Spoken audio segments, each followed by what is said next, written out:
Allahu Allahu Allahu Allah Allahu Allahu Allahu Allah. Bismillahirrahmanirrahim. Assalamualaikum warahmatullahi wabarakatuh.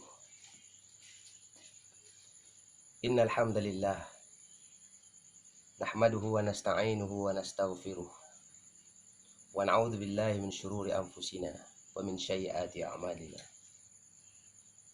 Asyhadu an la ilaha illallah wa asyhadu anna Muhammadan abduhu wa rasuluh sallallahu alaihi wasallam la nabiyya ba'd.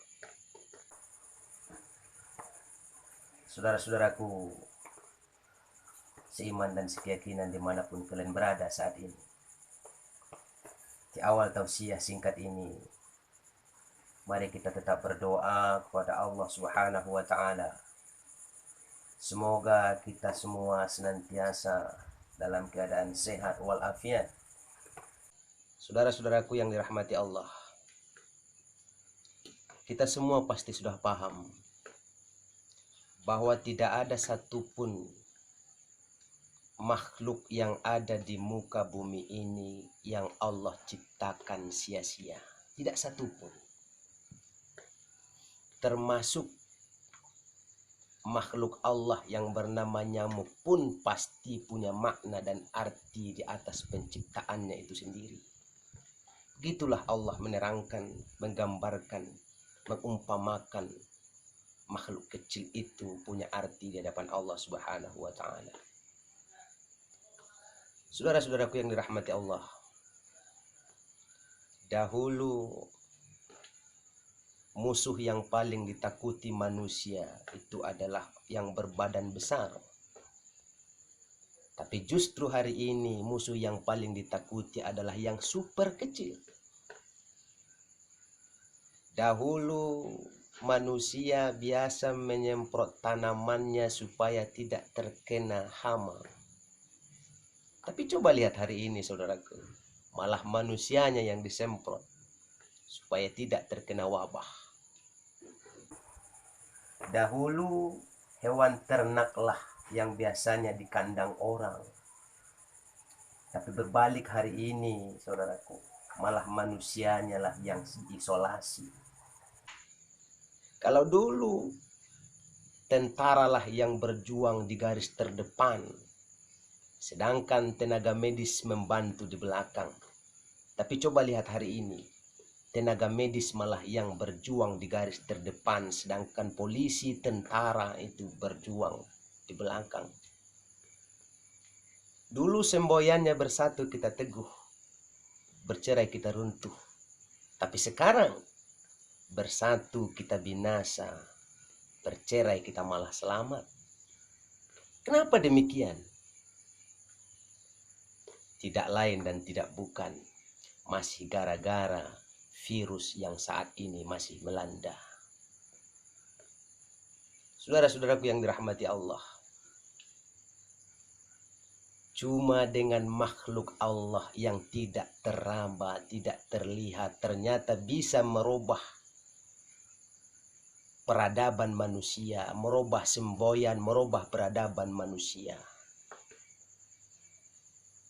Saudara-saudaraku yang dirahmati Allah, lalu ada yang mengatakan virus ini adalah tentara Allah. Ya, bisa jadi itu adalah tentara Allah. Terus apa tujuan Allah kirim virus ini kepada manusia, kepada bumi Allah ini? Bukankah tidak ada yang Allah ciptakan ini yang sia-sia? Semuanya pasti punya makna dan arti. Maka kaum muslimin yang dirahmati Allah, agama kita memberikan pandangan tentang hadirnya virus ini di tengah-tengah umat saat ini. Minimal 3 hal. Pertama, dia hadir sebagai ujian keimanan kepada orang-orang yang beriman.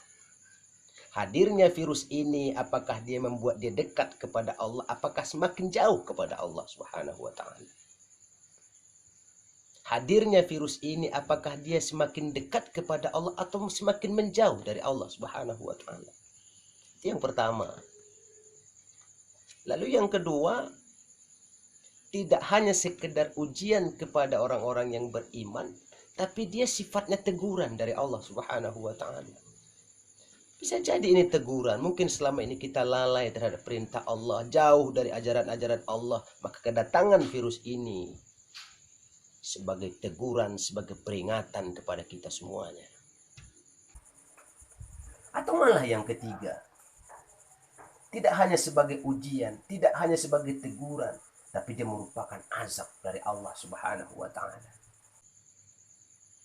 Inilah yang digambarkan oleh Allah Subhanahu wa taala dalam surah Ar-Rum ayat 41. Allah berfirman,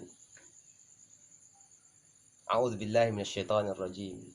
Bismillahirrahmanirrahim. Zoharul fasadu fil barri wal bahri bima kasabat aydin nas liyuziqahum ba'dal ladzi amilu la'allahum yarji'un. Telah tampak kerusakan di darat, di laut, disebabkan oleh ulah tangan manusia. Liyuziqahum ba'dal ladzi amilu, agar mereka merasakan sebagian apa yang telah mereka lakukan. La'allahum yarji'un, agar mereka kembali ke jalan Allah Subhanahu wa taala. Saudara-saudaraku yang dirahmati Allah, coba kita lihat, kita renung salah satu surah dalam Al-Quran, surah yang ke-55, jumlah ayatnya 78. Nama surahnya surah Ar-Rahman, diturunkan di Mekah. Jumlah ayatnya 78. Uniknya 31 ayat dari 78 itu Allah mengulang-ulang kalimat yang sama. Apa dia? Fabi ayyi ala'i rabbikuma tukadziban. Maka nikmat Tuhanmu yang mana yang engkau dustakan? Apa maknanya? Begitu pentingnya seorang hamba merealisasikan nilai-nilai syukurnya kepada Allah Subhanahu wa taala. Ayat ini senada dengan hadis Rasulullah sallallahu alaihi wasallam.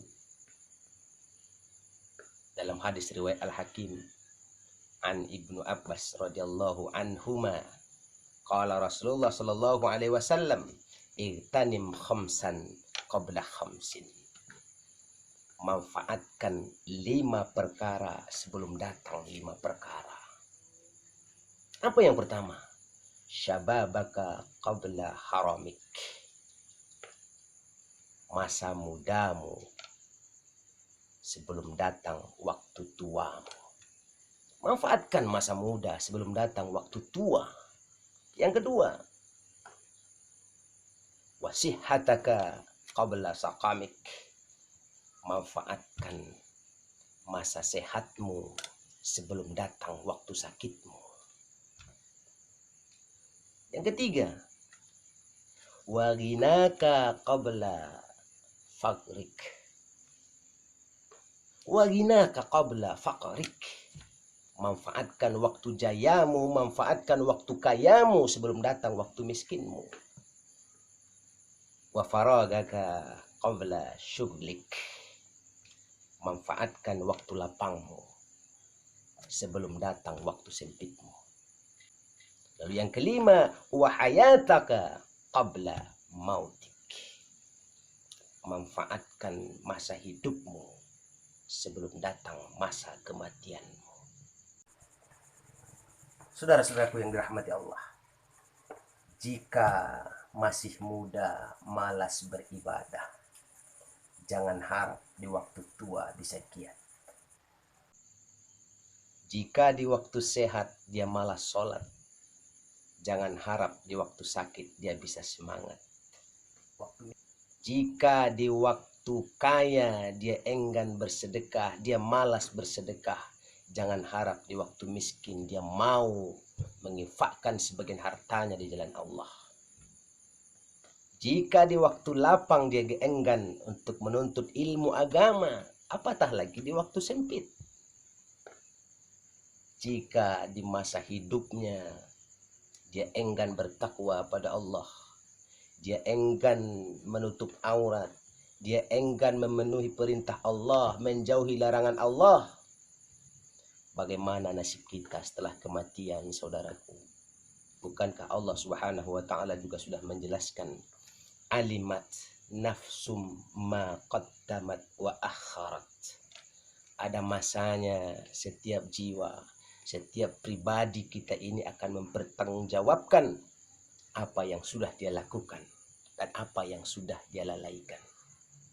Saudara-saudaraku yang dirahmati Allah, mudah-mudahan kita semuanya termasuk orang yang bisa mengambil hikmah di balik kejadian ini, mengambil hikmah di balik musibah ini. Mudah-mudahan juga kita semuanya termasuk hamba Allah yang pandai bersyukur atas segala nikmat yang diberikan Allah Subhanahu wa taala. Mudah-mudahan ada manfaatnya. Fa'tabiru ya ulil absar la'allakum turhamun. Assalamualaikum warahmatullahi wabarakatuh.